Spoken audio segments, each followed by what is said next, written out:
It's an honour to have the chance to address you all this morning as the Conservative and Unionist Secretary of State for Scotland. And I'd like to thank both Lord Dunlop and David Morris, my PPS, for their hard work and support. Our new Prime Minister spoke for all of us that day in July on the steps of Downing Street. We are the Conservative and Unionist Party.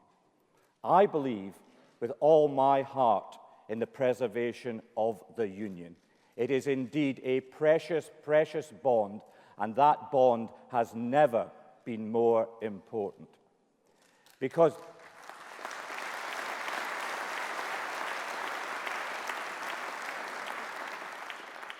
it will be that strong, stable, broad shoulders of the UK that carry our country through the coming years.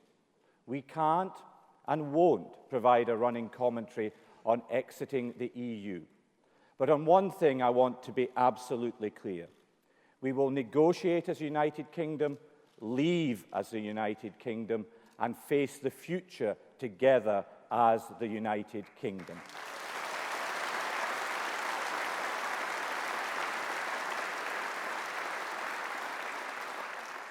That's what I call a Team UK approach, because the UK is Scotland's vital union.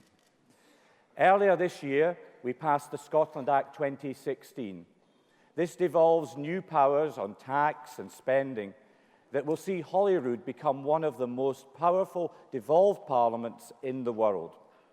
We've delivered the Smith Commission in full, and I am hugely proud to have taken that legislation successfully through the UK Parliament.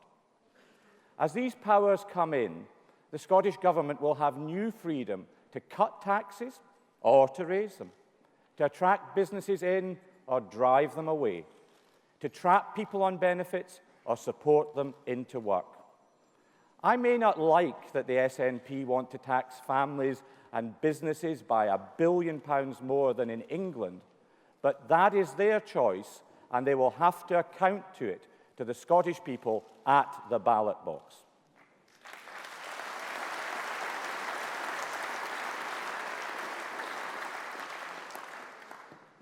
The Scottish Government will have an unprecedented power and freedom to govern Scotland's affairs.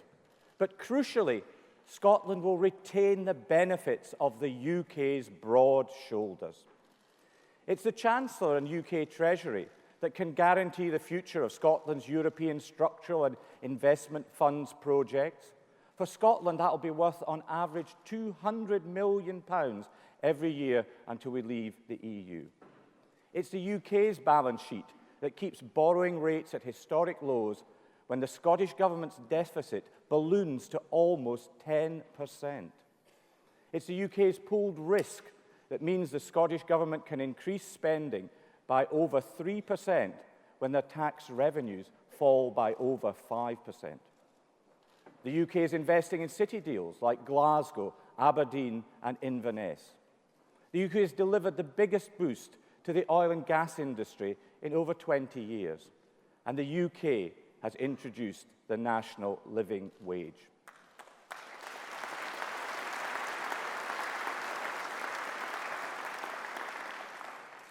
And as we look to EU exit, remember that Scotland trades over 4 times more with the rest of the UK than with the EU. This is a bedrock of support that can only come from being part of the UK. Now, the new powers are a huge opportunity for the Scottish Government, but so far the SNP have put their obsession with independence above all else.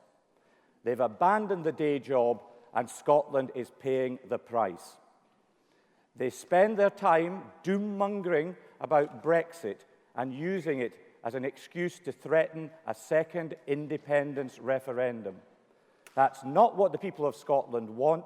It's a sword of Damocles, the single biggest threat to Scotland's economy. The SNP need to stop pursuing their own ideological agenda and start governing.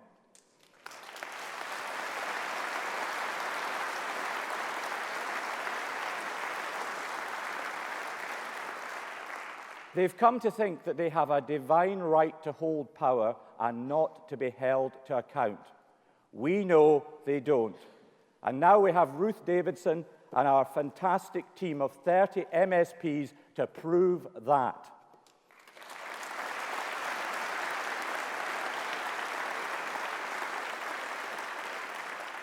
The Scottish Conservatives had a stunning result in May, and I want to thank everyone here in this hall and throughout the country who knocked on doors, made the calls, delivered the leaflets. It was a fantastic effort.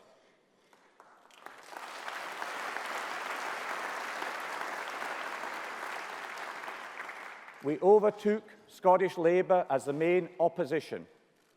Not surprising, perhaps, when you heard Jeremy Corbyn's speech in Liverpool.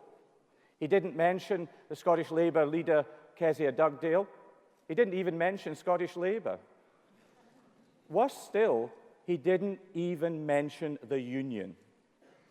The only thing he did mention was the Glasgow City deal, which he hadn't heard that the UK government had actually put £500 million into. Ladies and gentlemen, I'm telling you seriously, the Labour Party can no longer be trusted with the union.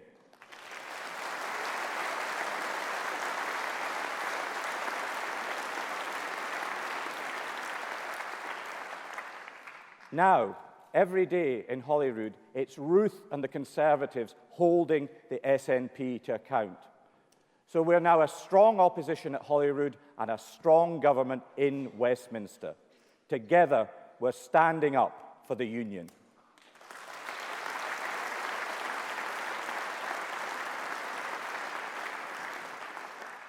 Standing up for its people who are working hard and just managing, for those with a job but no job security, for those whose very start in life, whose skin colour, whose sex, whose poverty have denied them the opportunities enjoyed by the privileged few. And we do this because we're driven by a simple vision: a united kingdom that supports anyone, whoever they are, to go as far as their talents will take them.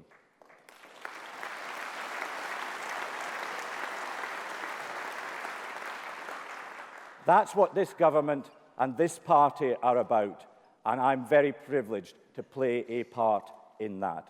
Thank you very much.